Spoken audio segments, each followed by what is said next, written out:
చూస్తే అవకాశాలని చెడగొట్టే అధికారిని సహించను, కీలక స్థానాల్లో ఉండి ప్రతికూల పాత్రలు పోషించడం సరికాదు, మంత్రులు కార్యదర్శుల సమావేశంలో సీఎం హెచ్చరిక, టెక్నాలజీని అందిపుచ్చుకోవాలని సూచన, నెలవారీ ఆర్థిక నివేదికపై సచివాలయంలో చంద్రబాబు సమీక్ష, ప్రభుత్వంలో కొందరు వ్యక్తులు కీలక పాత్రలోని ప్రతికూల పాత్ర పోషిస్తున్నారని, వచ్చిన అవకాశాలను చెడగొడుతున్నారని, అట్లాంటి సహించనని ముఖ్యమంత్రి చంద్రబాబు హెచ్చరించారు.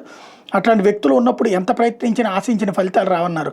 ప్రభుత్వ విభాగాల్లో టెక్నాలజీని అందిపుచ్చుకోవడం, ఇన్నోవేషన్, ఏఐ వినియోగం వంటివి ఆశించినంతగా లేవని, దీన్ని పెంచాలని స్పష్టం చేశారు. మంత్రులు కార్యదర్శులు విభాగాధిపతులు క్షేత్రస్థాయికి వెళ్లాల్సిందేనని, అప్పుడే వాస్తవాలు తెలుస్తాయన్నారు. కార్యాలయంలో కూర్చుని చూస్తే అన్నీ బాగానే ఉన్నట్టు కనిపిస్తాయి, నాతో సహా ఎవరికి క్షేత్రస్థాయిలో వెళ్ళడం అంటే ఇష్టం ఉండదు, కానీ క్షేత్ర పర్యటనకు వెళ్తేనే వాస్తవ పరిస్థితి తెలుస్తుంది. ఎవరెన్ని రోజులు క్షేత్ర పర్యటనకు వెళ్ళాలన్న షెడ్యూల్ ఇదివరకే ఇచ్చాం, దాన్ని అందరూ పాటించాలని తేల్చి చెప్పారు. మంగళవారం సచివాలయంలో నెలవారీ ఆర్థిక నివేదిక మీద మంత్రులు కార్యదర్శులు విభాగాధిపతుల సమావేశంలో ముఖ్యమంత్రి సుదీర్ఘంగా మాట్లాడారన్నటువంటిది హైలైట్ చేశారు. ఇకపోతే